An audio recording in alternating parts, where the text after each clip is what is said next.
natin ngayon mga maestro ay pag-usapan naman natin itong list of banks and PLIs that will grant 1-month loan moratorium, no? Para po ito sa lahat ng DepEd personnel na may loan po dito sa mga sumusunod na banks and PLIs na babanggitin po natin. Alright, so ito yung may kaugnayan pa rin doon sa loan moratorium guidelines po na ibinaba po ng DepEd kamakailan lamang po.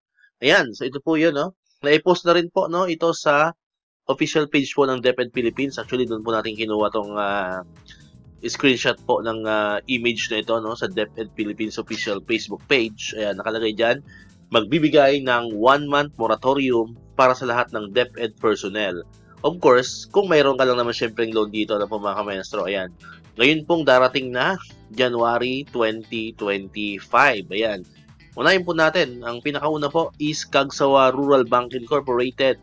Ayan. Number 2 is Camarines Sur Teachers and Employees Multipurpose Cooperative.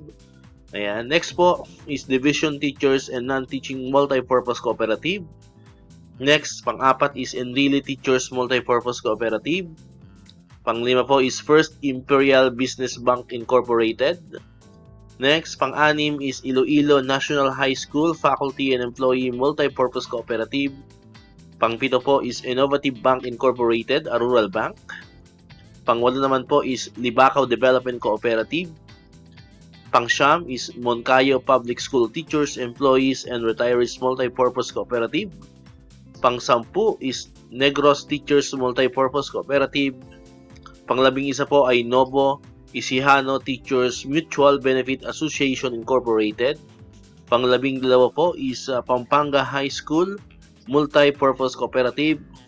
Pang-labing-tatlo is Quezon Public School Teachers and Employees Credit Cooperation. Next, pang-labing-apat po is Rangay Bank, a rural bank incorporated.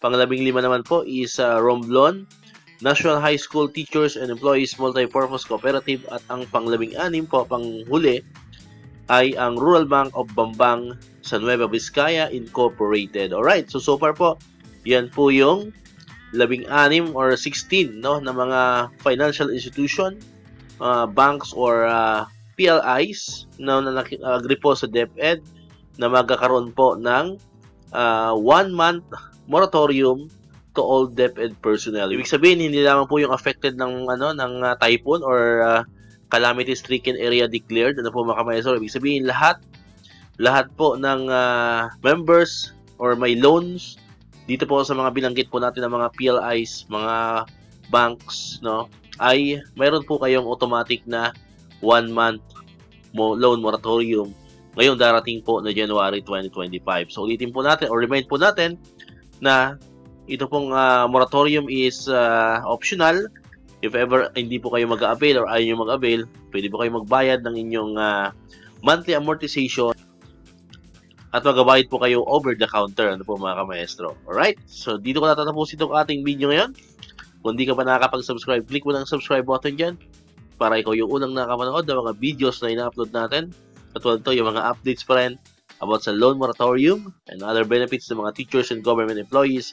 And syempre, click mo na rin ang notification bell button para man-notify ka, always updated ka pag may mga bago tayong uploaded na videos. Sa muli, maraming salamat sa inyong panonood at pakikinig. Once again, El Maestro, see you on my next vlog. Bye-bye!